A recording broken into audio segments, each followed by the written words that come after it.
In today's episode of Cook with Coach Pete, I'm talking in the third person.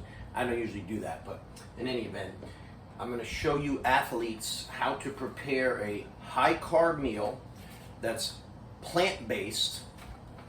For any plant-based like me, plant-based, not vegan, because I consume meat, there's a difference, but also for vegans, because it is going to be plant-based vegan. That's high in carbs, like I mentioned, and is also high in protein. This entire meal is going to have 64 total grams of protein. I'll show you where that's going to come from, and that's not counting nutritional yeast. So this is easy to cook. That's the first thing. A lot of people, especially a lot of athletes, busy training, have full-time jobs, etc., don't have time to cook. But this meal is going to take me under 15 minutes to prepare. It starts with Banza pasta. I recommend it because it's gluten-free. It's made 100% from chickpeas, and because it's made from chickpeas, it has a whopping amount of protein, 44 grams in 4 servings. This box is 4 servings. I eat 2 servings at a time, so getting 22 grams right there. I then add beans, okay? Jasmine rice, organic jasmine rice, and then from there you can add anything you want, any spices. Obviously I'm going to add sea salt, black pepper, garlic, any kind of seasonings that you like. You season it to your flavors and your taste and your level of spiciness. I'm also going to add this spicy organic tomato sauce from Otamit, just because I feel like having that today, and then I'm probably going to have it with a little bit of a side of sourdough. So yeah, this is high carb. A lot of you might be saying, oh, it's too many carbs. Some of you older athletes out there that are kind of watching carbs. Carbs are fuel. Carbs are performance. If you are training hard, you need carbohydrates, so don't shy away from them. Some people can do it.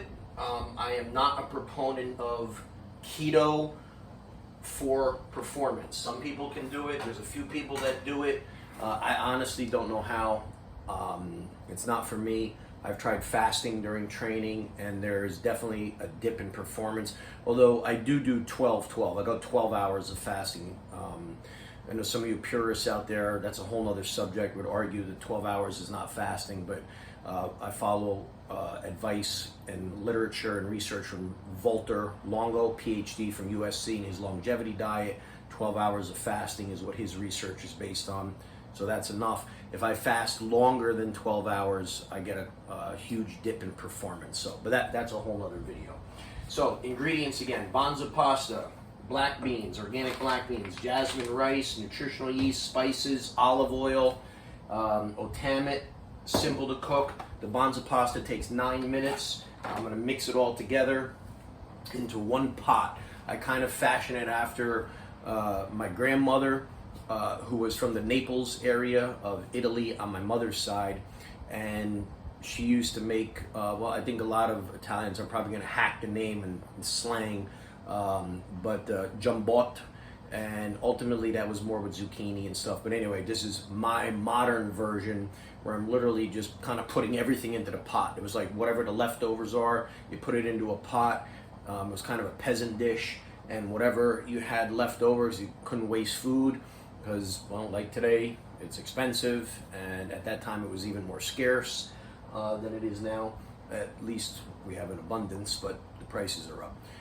But you put it all into the same pot, and you have this kind of peasant dish that's just super high in nutrition and super tasty. So I'll show you as it comes out.